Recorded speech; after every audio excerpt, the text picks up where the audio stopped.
মুহূর্তে দেখতে পাচ্ছেন ব্যারাকপুরের গণনা কেন্দ্রের বাইরের ছবি, যেখানে রীতিমতো স্লোগান এবং পাল্টা স্লোগানকে কেন্দ্র করে উত্তেজনার পরিস্থিতি। সমীরণ পাল আমাদের প্রতিনিধি আরো বিস্তারিত বলতে পারবেন এইরকম একটা পরিস্থিতি কেন তৈরি হলো সমীরণ?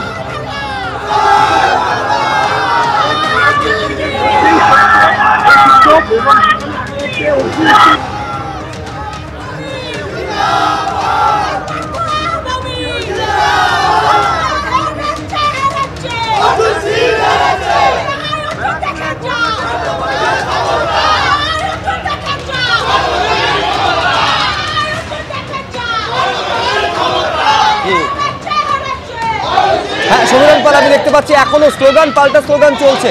একবার দেখাও ছবিটা, এইরকম একটা উত্তেজনার পরিস্থিতি কি কারণে সমীরণ? সুব্রজিৎ, আমরা এই মুহূর্তে গণনা কেন্দ্রের ভেতরে রয়েছি। ব্যারাকপুর রাষ্ট্রগুরু সুরেন্দ্রনাথ কলেজ প্রবীর দিয়ে ছবিটা দেখাচ্ছে। তৃণমূল সমর্থকরা তারা অর্জুন সিং এর সামনে গ্লো ব্ল্যাক স্লোগান দিচ্ছে। বিজেপি প্রার্থী অর্জুন সিং 50,000-এরও বেশি ভোটে পিছিয়ে রয়েছে, তার পরাজয় কার্যত নিশ্চিত। এই মুহূর্তে প্রবীরকে ছবিটা দেখাতে বলবো। একদিকে তৃণমূল সমর্থকরা রয়েছে, অন্যদিকে কেন্দ্রীয় বাহিনীকে সঙ্গে নিয়ে পুলিশ রয়েছে।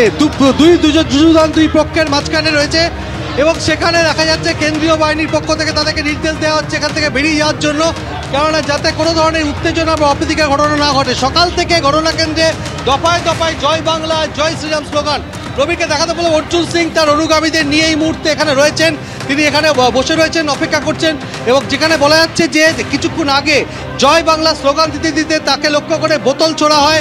রীতিমতো উত্তেজনার পরিস্থিতি তৈরি হয়। কেন্দ্রীয় বাহিনী আসে, তারা এসে বিষয়টিকে নিয়ন্ত্রণে আনে। কথা বলে নেবো অর্জুন সিং এর সঙ্গে। অর্জুন দা, কি ঘটনা চলেছে?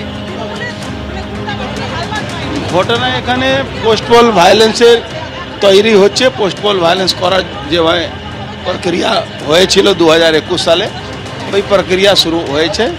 তখনও পার্থভূমির নেতৃত্ব হয়েছিল, এখনও পার্থভূমিকে নেতৃত্ব হবে। কেন? ওরা বুঝে নিয়েছে তৃণমূল কি মানুষের গণতান্ত্রিক অধিকার কেড়ে নেওয়ার পরেও তাদেরকে লোক ভোট দেয়, তাই জন্যে তারা এই রাস্তা এখতিয়ার করেছে। কিন্তু আমাদের গণপ্রতিরোধ রুখে করে দাঁড়াতে হবে। গণপ্রতিরোধ ছাড়া আমাদের কাছে কোনো, কিভাবে গণপ্রতিরোধ করবে সেটা আমরা সবাইকে নিয়ে বিচার বিমর্শ করব। গণপ্রতিরোধ কীভাবে করতে হবে, নালে বাঁচতে পারবো না। ভোটের এই ফলাফল কি কারণ মনে হয়? দেখুন, কারণের বিশ্লেষণ অত তাড়াতাড়ি করার তো মনে যুক্তি হচ্ছে না। কারণের বিশ্লেষণ আগামী দিন বলতে পারবো না। দল বদলের সিদ্ধান্ত কি তার কোনো প্রভাব পড়তে পারে? না, দল বদলের সিদ্ধান্ত নিয়ে কোনো প্রভাব। আমার সব জায়গা যেরকম অত লড়াইতে কাছাকাছি লড়াই, কোথাও তো হ্যাভেক মার্জিনে জিতিনি। যদি বলা যায় তো আমডাঙ্গাতে আমি 4000 ভোট আরও প্লাস করেছি।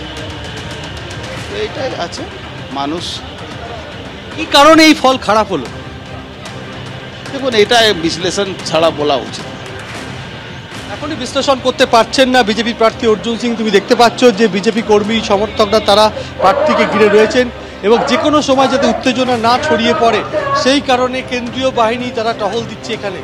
প্রবীকে একবার ছবিটা দেখাতে বলবো। কেন্দ্রীয় বাহিনীর জওয়ানরা রয়েছেন এবং তারা মাঝখানে রয়েছে, যে কোনো সময় যাতে উত্তেজনা না তৈরি হয়। এবং প্রবীরকে দেখাতে বলবো যে কেন্দ্রীয় বাহিনীর জওয়ানরা রয়েছেন ঠিক ওই পারেই তৃণমূল সমর্থকরা রয়েছেন এবং সেখানে তৃণমূল প্রার্থী পার্থ ভৌমিকও রয়েছে এবং যাতে কোনো ধরনের অপ্রীতিকর ঘটনা না ঘটে। সকাল থেকে আমরা যে ছবিটা দেখে আসছি যে বারবার দফায় দফায় উত্তেজনা এই গণনা কেন্দ্রে, সেই গণনা কেন্দ্রের বাইরে ভেতরে একই ছবি। এখন যে গণনা কেন্দ্রের ভেতরে দফায় দফায় জয় বাংলা স্লোগান দিচ্ছেন তৃণমূল সমর্থকরা, আর এই জয় বাংলা স্লোগান দিতে দিতে উত্তেজনার পরিস্থিতি তৈরি হয়। এবং এখানে তুমি দেখতে পাচ্ছ ছবিতে যে পার্থ ভৌমিক তৃণমূল প্রার্থী, তাকে ঘিরে রয়েছেন তৃণমূল সমর্থকরা। প্রচুর ব্যবধানে জয় তার প্রায় নিশ্চিত। এবং অর্জুন সিং ব্যারাকপুরের বিজেপি প্রার্থী, যার সঙ্গে একটা যুযুধান দুই পক্ষ ছিল।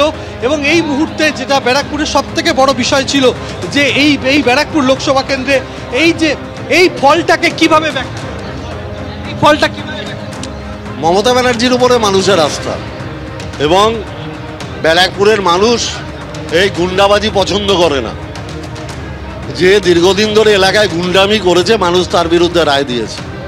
অতএব সে যাতে আর জীবনে গুন্ডামি করতে না পারে তার দায়িত্ব মানুষকে নিয়েই করতে হবে, এটা বড় দায়িত্ব। জয় বাংলা স্লোগান দেওয়ার পর মানুষ প্রতিরোধ করে তুলবে। মানুষ বলছে ব্যারাকপুরের ছেলেদের হাতে বোম না, পেন দেখতে চায়, আর ও সবার হাতে বোম তুলে দিয়েছিল। দলবদল কি এই হারের কারণ?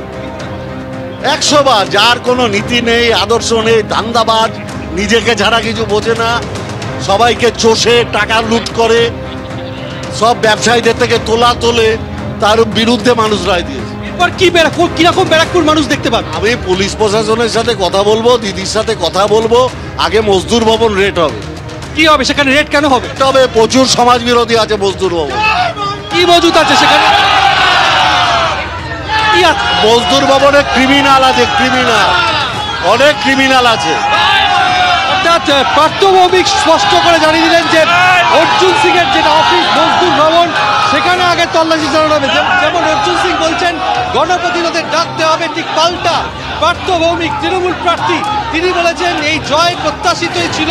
যেভাবে ব্যারাকপুরে গুন্ডারাজ চলছিল, এই গুন্ডারাজ দিয়ে তিনি নির্বাচনী প্রচারে সরব হয়েছিলেন, আর এই গুন্ডারাজের জবাবই ব্যারাকপুরের মানুষ দিয়েছে।